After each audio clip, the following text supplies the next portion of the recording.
Welcome to the Invest with Clarity podcast, where you will learn how success in investing, as in life, is the result of absolute clarity. Mark Pearson of Nepsis in Minneapolis, Minnesota, shares his passion for portfolio management and commitment to transparency and communication to allow investors to fully understand what they own and why, bringing them to clarity in their investments. And now, here are your co-hosts, Matt Halloran and Mark Pearson. Hello and welcome to another Invest with Clarity podcast with Chuck and Mark. Today, they're going to be talking about the 4 worst words in investing. Who's going to take it away?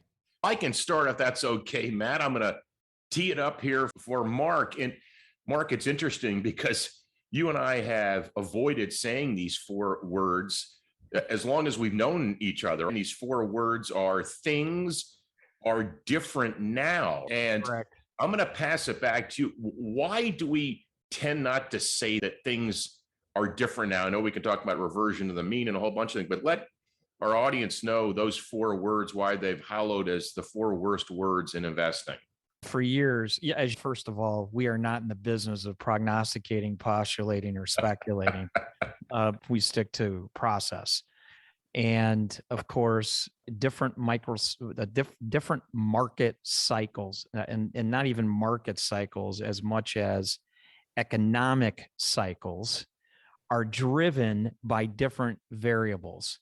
And when markets, i.e. indexes, go up like they have in the last several years, you could really look at a couple of attributes that have driven the market up.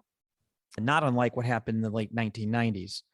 And of course, back in the 1990s, all we heard was, this time it's different. This time it's different. And we always hear people say, this time it's different. However, in the 26 plus years that we've been managing portfolios here, for the first time, I'm actually jumping on the bandwagon and saying that, yes, this time it is different. And it's not a prognostication. The numbers are showing that, if you would like to opine on that, Chuck. Absolutely. And I'm in full agreement with this, certainly. And I think that what we've seen, and you and I both are of the same ilk, where some of the verbiage we use in our industry isn't necessarily accurate, and we shy away from it. We shy away from mentioning the famed Greek letters. Even growth and value is muted. Who doesn't? And Buffett has said this, who doesn't want to own a company that grows its earnings but is of value at the time we buy it? It's just, right. It's a conflating of 2 words that they try to separate, but you want both. And before we get to this great rotation, talk a little bit about that, because I think you do a great job in explaining that. Yeah. First, number 1, when you invest in a business, it's time invested in the business, not timing the business. That's number 1, because there's too many variables that can change short term on you. So you have to be a long-term thinker about the businesses that you want to invest in. Number 2, when it is all said and done, valuation matters. Yes. Valuation matters. The trick to that is, what is the valuation that one is willing to pay for future earnings of a business? Because quite frankly, when you invest in a business, that's exactly what you're doing. You are investing in the future earnings, i.e. stock growth or in dividends, when you invest in that company. And valuations have mattered. And Warren Buffett is a classic example of someone who invests in great businesses over time. And while valuations may be relative, he has a tendency to use a more traditional approach to valuation, i.e. a discount to the S&P 500. Absolutely. And here is why, and I love that you brought this up. We're going to mention another term called the great rotation, which has been called for years. But you mentioned that word discount factor, right? And the discount factor is always driven off of the base rate, which is controlled by our friends at the Fed. And they have been reluctant for really 15 years to raise that interest rate too high, because it was felt that there wasn't inflationary pressures in the economy. So here we sit, and I think I want you to really dive into this, because I know you will. we do have inflation. We can talk about the reasons why, the pandemic, the spending of money by the federal government, but the Fed now is forced to raise rates. So how does the Fed raising rates to combat inflation actually bring to fruition this possible great rotation? Things are different now. Just tie those in if you would. I know it's a lot, but I think you can unpack that. Yeah, put this in layman's terms, to put this in our listeners, average listeners' mindset. Yep. What we're really saying is that risk is relative. Okay. Yes. Risk is not absolute. It is relative. Excellent. Meaning then that most people, by human nature, common sense, the less money they have, the more conservative they are in how they invest. So if I have a ton of money and my portfolio's done really well and continues to do well, I'm going to scale my risk up. I'm going to take more risk. However, if money goes away, I have a tendency to pull back. I have a tendency to be more conservative in my investment choices. And I think that's exactly what's going on here, is that since the Fed is taking liquidity out of the system, since money is coming out of the system, people inherently are going to take less risk. This is fundamentally why you've seen many NASDAQ stocks go down 40, 50, 60% in the last 2 months, while value stocks, financials, energy, healthcare, and other miscellaneous types of industries, industrials, their stocks have not come down as much because the valuation, the earnings, the PE ratios, the dividend yields, not only are they lower than the S&P, but they also have pricing power. So as inflation increases, they have the ability to raise prices so their earnings don't get affected by inflation. Companies that are not making money, that are public, that have to go to the markets to get more money to sustain themselves, people are going to be willing to give them less. They're not going to be as anxious to give them money because the money system has tightened. The Federal Reserve has literally taken dollars out of the system. And so people inherently are going to become much more conservative.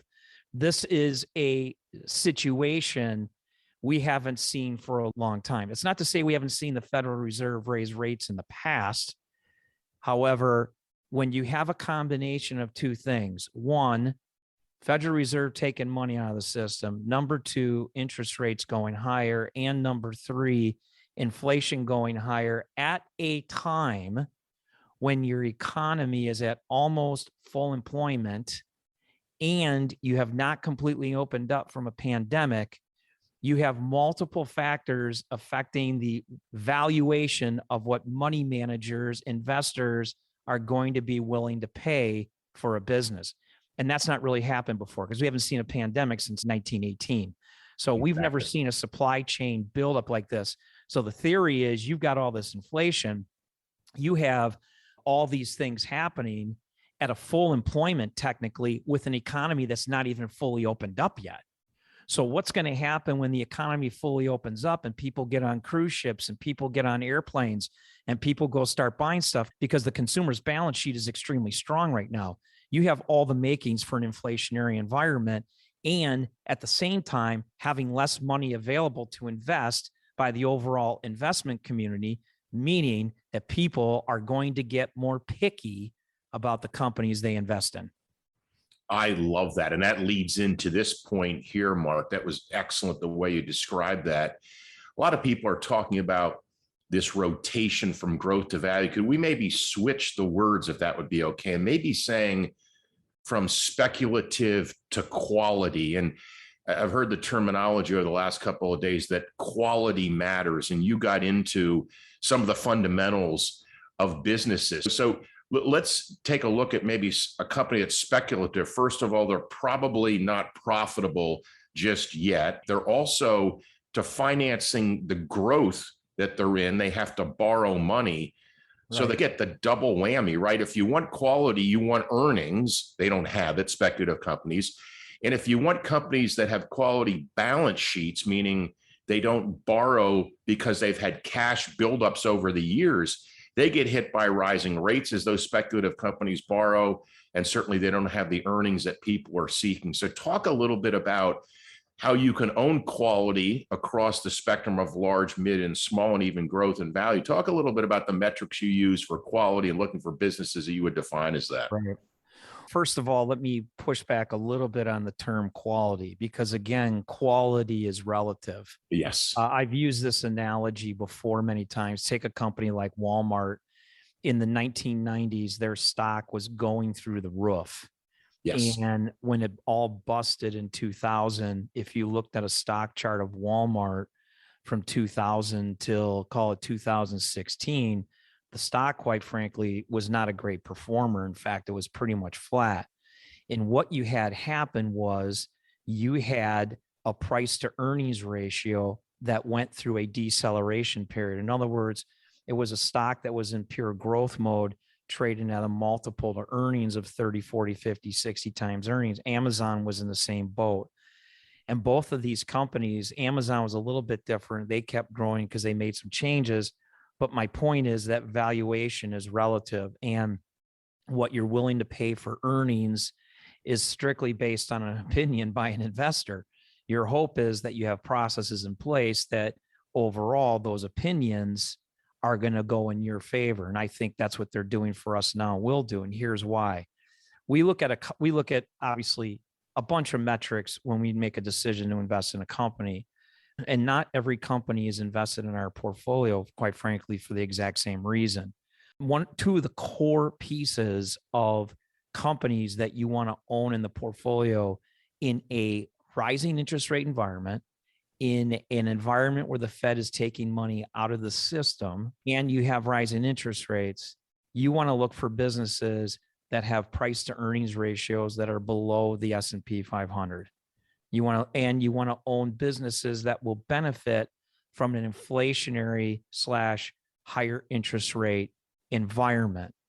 And one of the metrics that we've always used for investing in businesses, no matter what the price to earnings ratio, was what's called the PEG ratio. And that's your PE ratio divided by the growth rate of the earnings of that company. Yes. And so these are metrics that we have used, we continue to use.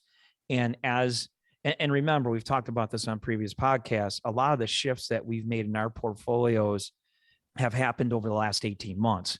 We made lots of money for our clients in high growth names, but we sold them as inflation and higher interest rates appeared to be coming in the future.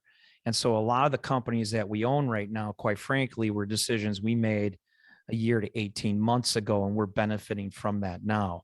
But that has to do with PE ratio, has to do with PEG ratio, has to do with what inflation is going to do, and it has to do with what the Fed's monetary policy is going to be.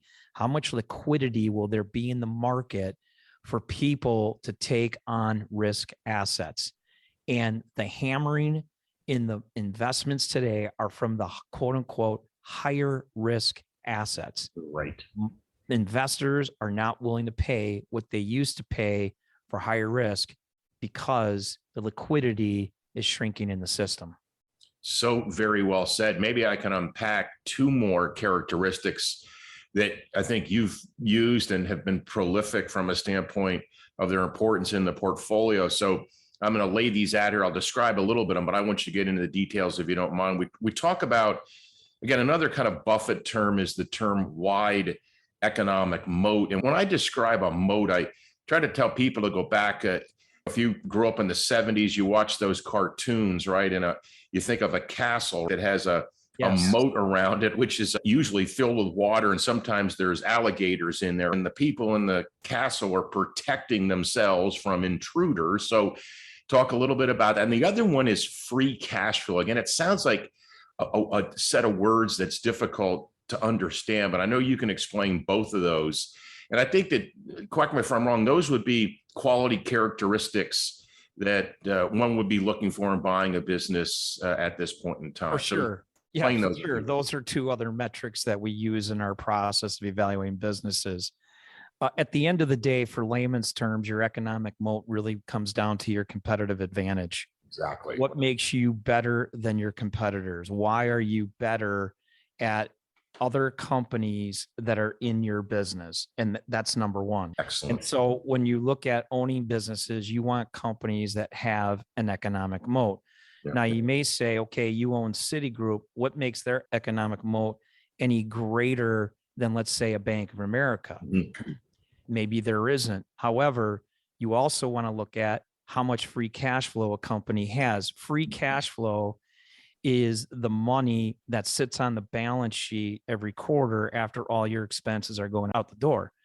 But remember, and this is a classic example, Boeing just did this the other day. They had a bunch of non-cash write-offs. Yes. So they had a bunch of things that were not impacting them cash-wise, but it affected the earnings per share, but it didn't affect the free cash flow. And so when they announced their earnings, the stock was actually up, even though they quote unquote lost money on an earnings per share basis. Free cash flow is important because that's the money that they look to potentially give back to the shareholder who owns their stock. So companies can give money back to their shareholders one of two ways. They can either buy stock back, and when you buy stock back, what you're doing is you're taking shares out of the market, yes, which will inherently increase the earnings per share, which therefore reduces the price to earnings ratio. Let me say that again. When you buy back stock, you take stock out of the market. So when you have earnings, you don't have as many shares that you're paying out on an earnings per share basis. And in theory, if all things remain equal, your PE ratio, price to earnings ratio, would actually go down in a stock buyback. The second way that you give money back to your shareholders, of course, is through dividends. Yes. And so free cash flow becomes an important component of looking at the businesses you want to own, because free cash flow inherently at one point or another, really one of three things is going to happen with it. Free cash flow is either number one, going to sit on the balance sheet and make the per share value of the company go up. Number two, it's going to get reinvested into the business, whether you make an acquisition or you start a new division, or number three, you increase your dividend. These are all positive things. And in a world where cash will be harder to come by, getting loans will be harder to come by because there's not going to be as much cash out there. Free cash flow becomes, as well as that economic moat, become two critical components to the success of a company's stock price moving higher over time. That was so superb and so well said. And I wanted to just bring up one other that you had said in the previous segment here, Mark, because I love the way you just described that. You mentioned the words pricing power and how that relates to inflationary pressure. So I'd like you to talk a little bit about a business that has pricing power and what that means in the underlying analysis of whether you're going to choose to own a business or not in an inflationary and rising rate environment, I might add. Sure. Your easy ones, of course, are things like energy, right? Supply and demand. And when you're already at your capacity for supply right now versus demand, as the economy opens up, oil will have the ability to go up in price because it's a supply demand imbalance. That's number one. That's one. But the other one, to use a more traditional example, is take a company like General Mills. The General Mills pays a nice dividend. They sell lots of food. They use lots of grains. Grains are going up in price as they do. Commodities in general go up in price, but you're still going to go buy your Cheerios. You're still going to go buy the products that are made by companies like a General Mills or a Kellogg. So as the price of, or the cost of goods go up, companies have the ability to pass that cost on to the consumer. Therefore, it doesn't necessarily negatively impact their earnings. Fantastic. You have done such a great job in, I think, unpacking what tends to be words that we use in our own industry here that people recoil when they hear. But You've done an excellent job as always on that. I wanted to get to one other thing here that I think is really important as it pertains to just the world that we live in. And we talked a little bit about this in our last podcast, but just this key understanding of an underlying business from your perspective, but then transition that to a client where a client, an investor is looking at their statement. They own a bunch of mutual funds and ETFs, and they see what I will call what seems to be erratic behavior in the marketplace. But, right. But just when they understand that their money manager, their advisor has the finger on the pulse, this knowing what you own and why you own it, is it not of the utmost importance during this time where it could be different, that this chase takes the place on the mantle as number one of importance? So talk a little bit about that. Yeah, it's fundamental and it's foundational. Yes. Meaning I used to use this analogy a lot when oil went from $40 a barrel to $150 a barrel in the mid 2000s. And I said, people complained about the gas prices. I said, that's an easy fix. And they said, what's the fix? I said, go buy oil companies. Yes. My health insurance premiums, they're going through the roof. Buy insurance companies. Hedge your position against the inflation. You can't do that if you don't know what you own, why you own it, how much of it you own, and how it impacts your portfolio. So the fundamental idea, and I really believe we are in a transitional phase, not only into the types of businesses that people are going to want to own, but also the way people invest, i.e., active management versus passive management. And we've talked a little bit about this in the past. I think we're in the early stages of people are going to be wanting more active management. They're going to want to be in a position to take advantage of opportunities that are presented to them during periods of uncertainty. And active management allows you to do that. When you're passively invested, you don't have that opportunity. You basically set your investments and then you leave them go. And so the usual answer you get from a financial advisor is number one, well, we're long-term, or number two, we're dollar cost averaging. And in theory, while those may be great points and ideas, it gets harder and harder to dollar cost average the higher your portfolio gets in value, right? Yes. So the dollar cost averaging component actually has to come from within the portfolio, not from the cash you put in. You got a $500,000, $250,000, whatever your financial position is, and you've got this portfolio. Hey, it's great when it goes down 10, 20% in dollar cost averaging, but most people don't have 20, 30, 50, 100,000 dollar cost average when things are down 20%. They can do 1,000, 2,000, 5,000, and the impact longer term to the portfolio doesn't do anything. So the function of the dollar cost averaging strategy has to come from within the portfolio, where you sell positions to buy other positions on sale. That's why that's one of our sell disciplines.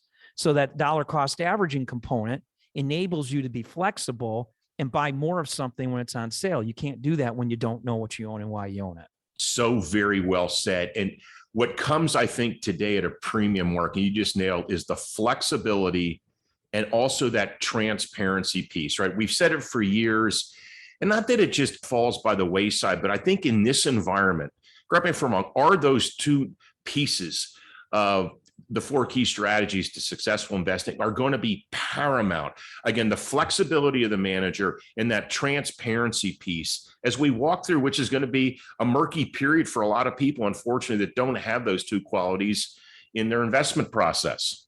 When I came up with the idea of the four keys to successful investing and the philosophy, strategy, flexibility, and transparency, and we've talked about it a lot on other podcasts, that these are the foundational components of successful investing. All four of those components play an equally powerful role. But in general, like anything else, one component at any given time could be more important than others.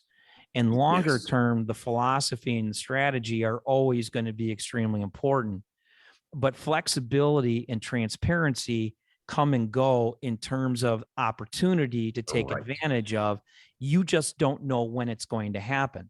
And that's why we say that the flexibility component and the transparency component allow one at a much greater level to what we often refer to as investing with clarity. Fantastic, Mark. So let's wrap this baby up here. I know that you, as I, are golfers. Maybe we don't play as much because we love our work here, but I want to just end on this. We all know that the 4 worst words in golf, right? If you're especially on the putting green, is "you are still away." You don't want to hear those, but in our industry, things are different now. Just finish, if you would, as to draw us back to your conviction, as is mine. That is true. It's ringing true now, and it would be best for investors to actually consider now those 4 keys as they move forward with their investing. Over the last several years, our clients have seen tremendous performance and success in their portfolios. And I don't generally like to talk about performance, so I'm not going to talk about how much, but clients have seen their portfolios do extremely well. And have been speaking to our advisors saying, look, you have to have the conversation with your clients right now that, at least for the foreseeable future, the kind of returns that they've seen over the last 3, 4, 5, 10 years are not necessarily going to be the case. Now, we hope they are, but we don't know. And so it's all about managing reasonable expectations as part of the process. And when you think about this time it's being different, people have made so much money in their portfolio. If they had the discipline that we had, we sold a lot of these expensive stocks at much, much higher prices and reallocated them into businesses that were much lower in valuation. And that continues to pay off extremely well for us. And we believe that's going to be the case because the feds are taking the money out of the system. Excellent. There's going to be less cash, which means people will be willing to take less risk, and they're going to look for businesses that bring them greater stability, going to give them greater clarity on earnings growth in the future. Superb, Mark. I think you wrapped it up excellently. And thanks as always for being on another podcast with me. I enjoyed immensely. We'll pass it back to Matt. Great job. Thank you. If you have not subscribed to the podcast, make sure you click that subscribe now button below. That way, every time they come out with a new podcast, it'll show up directly on your listening device. And I don't know if you guys all realize this, but Mark and Chuck were on fire telling you the things that you need to know about investing. So if you know somebody who does not have the level of clarity that they need in order to truly invest with clarity, please make sure that you share this podcast with them. So for Chuck and Mark, this is Matt Halloran, and we'll see you on the other side of the mic very soon. The content discussed is for informational purposes only. It is not a solicitation or recommendation for any securities that may be mentioned herein. Advisory services offered through Nepsis, Inc., an SEC-registered investment advisor.